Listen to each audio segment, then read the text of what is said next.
يا نفس إن لم تظفري لا تجزعي.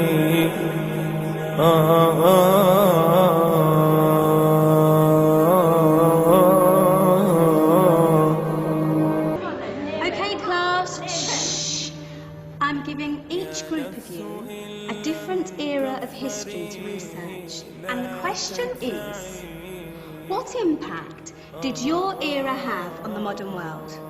So Sarah, your group has the ancient Greeks. Ravi, you've got the Romans.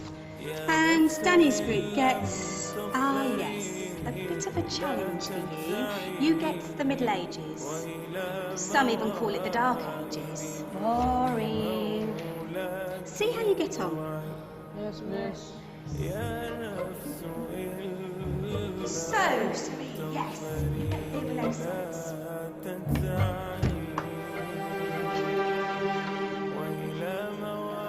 Is that the library? I guess so. How are the Dark Ages going to have anything to do with us? Excuse me. Sorry to bother you. What do you want? We need to find out what impact the Dark Ages had on the modern world. Never was a period of history so poorly named. Don't touch. It's priceless. And I suppose someone's been filling your head with the usual nonsense, eh? 1,000 wasted years. A black hole in history, am I right? Yeah, sort of. You see, it's always the same. You assume it was all mud, disease, death and destruction, with marauding mobs of barbarians ripping down the good of former civilizations, burning and plundering as they went, nothing of any worth invented either, eh? Oh, no. Go on, Geoffrey. Sorry to bother you. Come on, it's probably not worth it.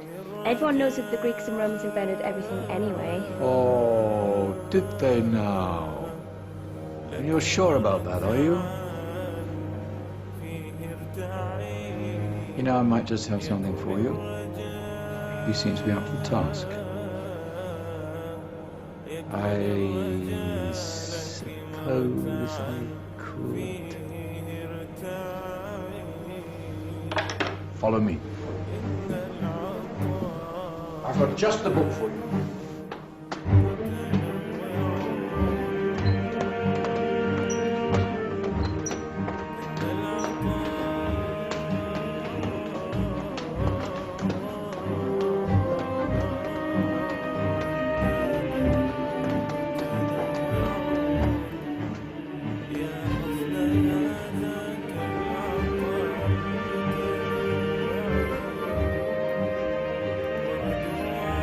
Where are we going? Hello, ask him. Excuse me. Where are we going? From darkness into light, my young friend. From ocean onto land, there are things you should know. Oh, yes, indeed. Yes, indeed.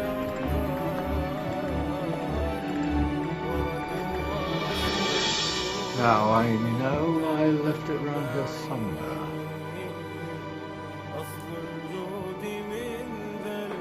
Ah, here it is. Now, take a look. If you dare.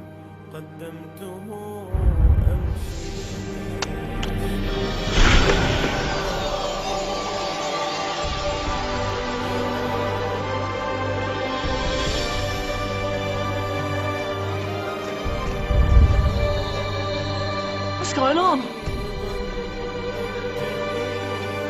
Welcome to the Dark Ages, or as it should be known, the Golden Ages. Who are you?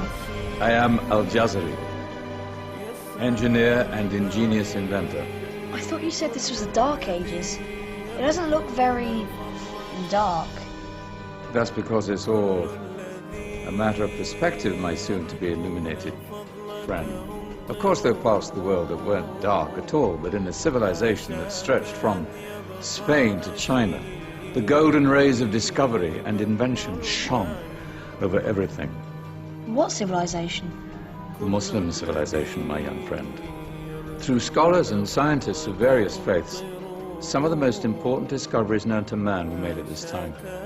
Discoveries that drew on knowledge of the ancients, but have more connections with your modern world than you could possibly ever imagine. Like what? Well, all sorts of things. We've got to get a picture of this. I knew it was a good idea. Who are you? Allow me to introduce Ibn al-Haytham, a great scientist whose ideas led to the invention of the camera. You invented the camera. I laid the foundations for modern cameras by explaining how our eyes work. I found a way of projecting an image onto another surface through a small hole in a dark room, later called camera obscura. Think of all the things that evolved from this discovery. Cameras, cinema, all share the same principle. Cool.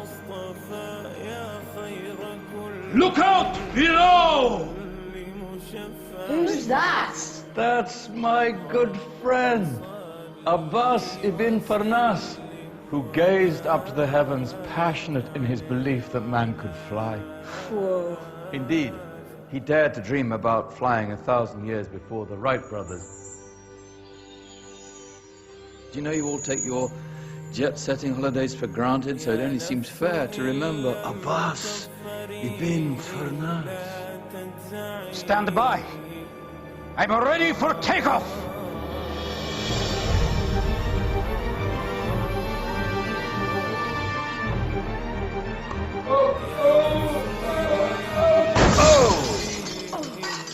He did forget one thing, though. The tail, useful for that. Is there a doctor in the house? Did someone call? Ah, my old friend, why don't you introduce yourself to my young guests? I am Abul Qasim al-Zahrawi. Many call me the father of surgery. Did you actually do surgery back then? Of course we did. In fact, many of the surgical tools that I invented are still used in your modern hospitals.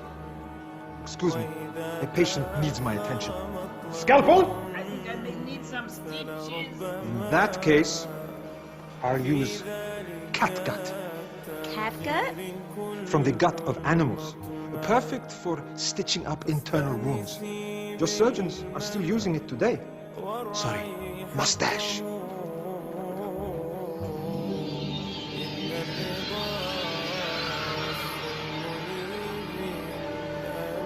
Who's she?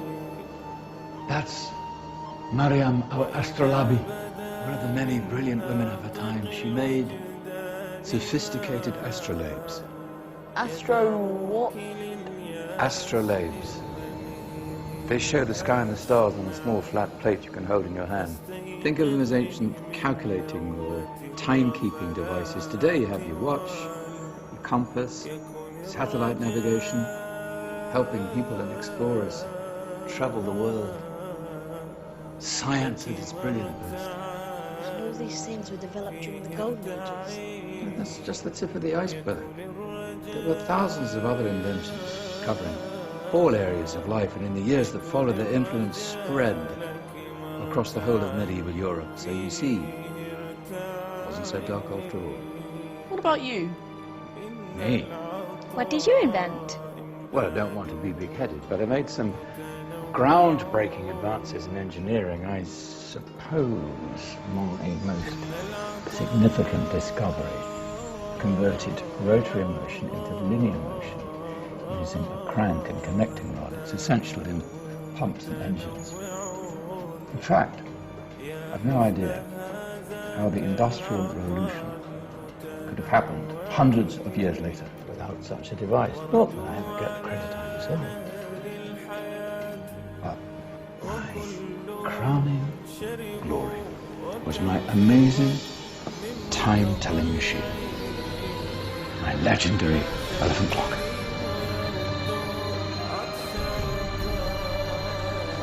It's a clock. Yes. Dozens of components collected from different cultures around the world. Indian, Greek, Arabian, Egyptian? Chinese? Wow. A United Nations clock. That is pretty cool. Does it actually tell the time? Wow, yes, of course. If it wasn't for me, thousands of people would be late for everything. Speaking of time, we'd better get you back. And remember, spread the word. This was a golden age, and I've only shown you a tiny part of this wondrous time. There are countless other scientists and inventions directly connected to your modern world. You're just going to have to find out for yourselves. Hey, wait!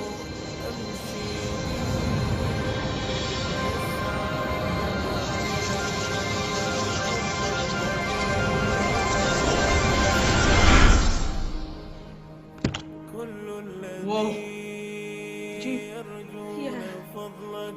That wasn't quite so boring. Come on, we're gonna be late.